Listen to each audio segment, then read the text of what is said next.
Hello everyone, I am Demented Kirby and welcome to my channel, the Commander Tavern. Sometimes you don't always want to splurge. You might want to have a bit of fun without breaking the bank. Not everyone has deep pockets, and that's okay. All are welcome in the Commander Tavern. That's why this episode of the Brewery contains a special segment titled Happy Hour, where it's going to focus on a solid Commander deck on a budget. Today's Happy Hour special is Grismold the Dreadsower.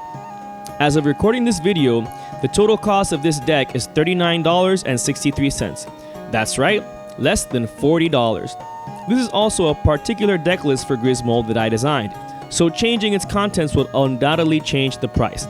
Therefore, I'm going to discuss some key cards and interactions in this deck tech and will afterwards show the total accounting of the deck.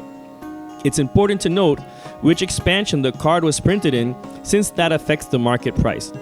Additionally, this deck list contains cards not yet released as of the recording of this video. That means that some prices may change after the release of Commander 2019. In any case, all these prices were obtained via scryfall.com, which in turn obtains its prices from tcgplayer.com. Grismold the Dreadsower is a 3/3 legendary troll shaman for 1 generic, 1 black, and 1 green that has trample. We're already off to a great start. Grismold also has 2 abilities to boot. One of them gives it a +1/+1 counter whenever a token dies, and the other one makes 1/1 green plant tokens for every player at the table. Can you already smell the potential synergy? I know I can. Fortunately for budget players, Grismold is outshined within its precon by Rayami, Volrath, and Kadena, essentially treated as a card taking up a slot in the deck. That means that it'll be easily obtainable from those players seeking to upgrade those decks. Don't let that fool you though. Grismold is the sleeper star within the precon and deserves some attention. My build focuses on not simply creating creature tokens, but creating them for opponents as well.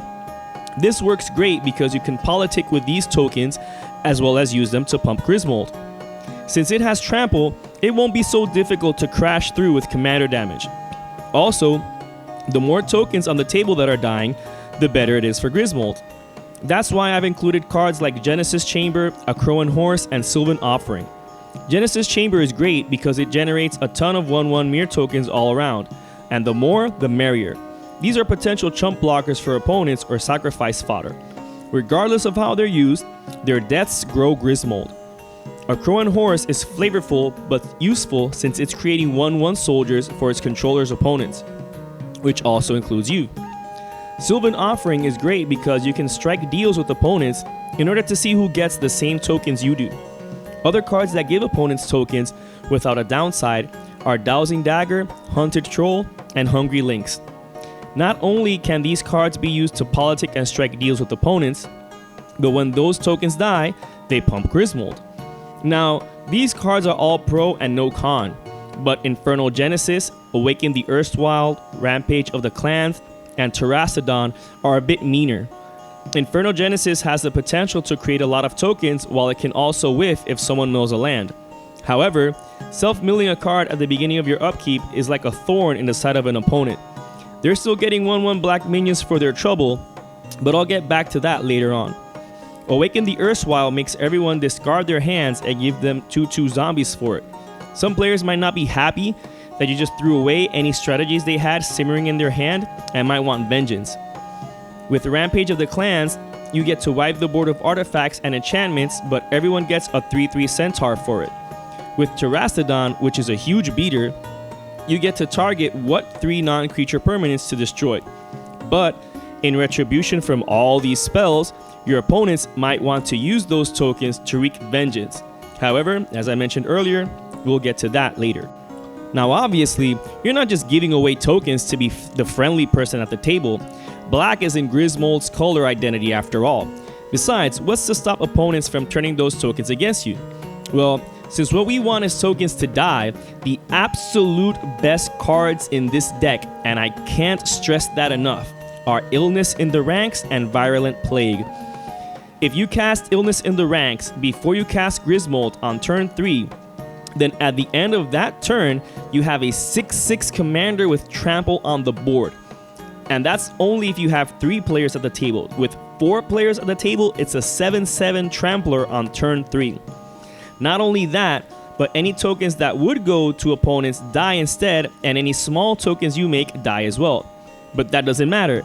This means that any token producers you have simply serve to pump Grismold. With any of these enchantments in play, Noose's engine, for example, essentially reads as pay 2 generic mana and tap to give Grismold a +1/+1 counter. If you paid a hefty price for Orochi Hatchery, you can make Grismold especially large for just 5 generic mana and tapping it. With Endrick Sar, Master Breeder in play, then any creature you cast will give Grismold a number of +1/+1 counters equal to its casting cost. Sender Autocrat is a cheap creature that creates 3/0/1 serfs when it enters the battlefield, so it's a great token producer, also on a budget. That and Homelands for the win. Another really crazy card for Grismold is Animation Module. Whenever Grismold gets a +1/+1 counter on it, you can pay 1 and get a 1/1 servo token. If you have Illness of the Ranks in play, this basically translates as pay 1 generic mana to give Grismold a +1/+1 counter. Even though the dream is getting Grismold in play with those token hosing enchantments, there are still plenty of ways to call off the tokens, like Golgari Charm, giving all creatures -1/-1 until end of turn. Sacrificing your tokens to Spawning Pit is a good way to respond to board wipes and then remove the counters later on to make more tokens to continue fueling Grismold. Activating Strionic Resonator in response to Grismold's triggered ability is a great way to propagate even more 1/1 plant tokens around the table. Brood Butcher lets you turn creatures into ways of killing off even indestructible creatures. It also creates a 1/1 Eldrazi Scion when it enters the battlefield, which is a plus. Ruthless Knave may seem to have an overcosted ability since it makes 2 treasures for 3 mana, but I see it more as a mana sink and as a way to bank on mana, while also sacrificing a creature token. Thallid Soothsayer helps you draw cards, and Viscera Seer helps you filter your draws. Fallen Ideal pumps Grismold even further, since the creature sacrificed gives him a +1/+1 counter as well as +2/+1, and Fallen Ideal gives it flying, which is a great bonus. Malevolent Awakening is a bit overcosted, but it is a decent way to recover creatures from your graveyard in exchange for tokens. This is also a good way to reuse and recycle the creatures of the deck that have entered the battlefield triggers, albeit in a really roundabout way. Mind Slash can be really oppressive if you have enough mana and fodder for it. Grim Backwoods is a way to draw cards while on a mana producing land, so that's great since it doesn't really take up a slot in the deck. Another great way to take advantage of the tokens drawing you cards is with Idol of Oblivion. Minimum, you're creating tokens during each of your end steps, so for just 2 generic mana and tapping, you can draw a card. Okay, so Grismold is huge and you can potentially take out a player. What if Trample isn't enough? You are giving them plenty of chump blockers after all. Well, what about making Grismold unblockable? Key to the City, Manifold Key, Whisper Silk Cloak, and Rogue's Passage are the way to go. Since Whisper Silk Cloak has the added bonus of giving Shroud, it's great to include other sources of Shroud and Hexproof, since Grismold should try to survive in order to not lose its +1/+1 counters. Cloak and Dagger, Mask of Avacyn, Swiftfoot Boots, and Aspect of Mongoose are some great budget choices just for that. Although in Aura, at least Aspect of Mongoose returns to your hand if it gets destroyed, in order for you to just recast it later on.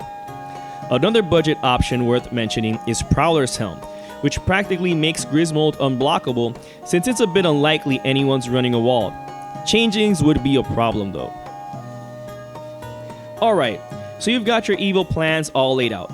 Unfortunately, your opponents aren't going to let your toxic hugs go unanswered. Fortunately, you don't have to stay idle to their threats either.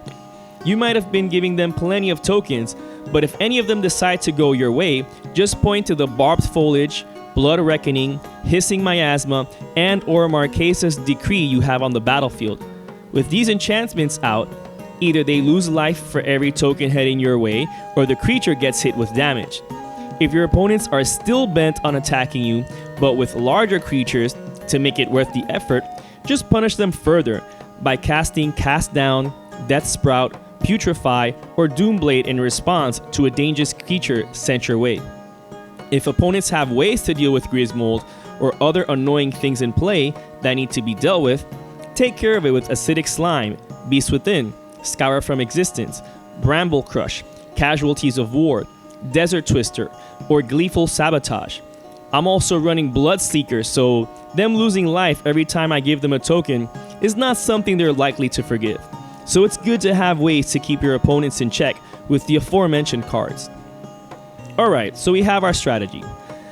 Now that we've maximized synergy, how do we maximize efficiency? Ramping and tutoring.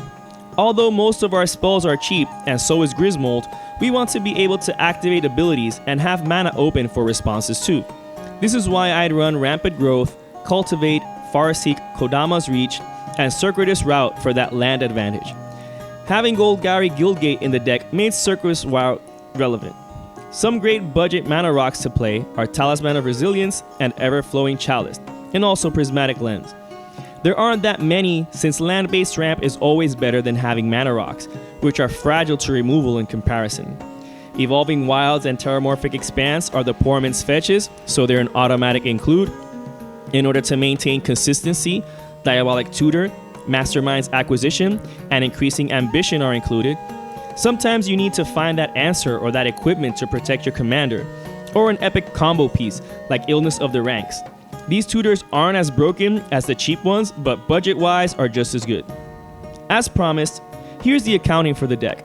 As previously mentioned, these are the prices per exact printing of the card as the recording of this video. This is also assuming obtaining the basic lands for free, which isn't beyond the realm of possibility since some LGSs and players tend to give away any extra basics they have. Any additional costs like shipping, taxes, etc. have been ignored. However, the price of the commander is taken into the consideration into the final price. Considering taxes and any shipping if you purchase online, and if you had to actually buy basic lands, it's still very possible to build this deck for less than $50. Having said all that, it stands that the deck comes out to a total of $39.63. This deck is tons of fun to play and very strong in a budget pod. If your playgroup is on a tight budget, then this is definitely a great deck with a dash of Stacks, Voltron, and Group Hug. If that's the case, then I hope I have inspired some of you with this spicy brew. Thanks for watching this happy hour segment of the Brewery on the Commander Tavern. I am Demented Kirby, and happy brewing.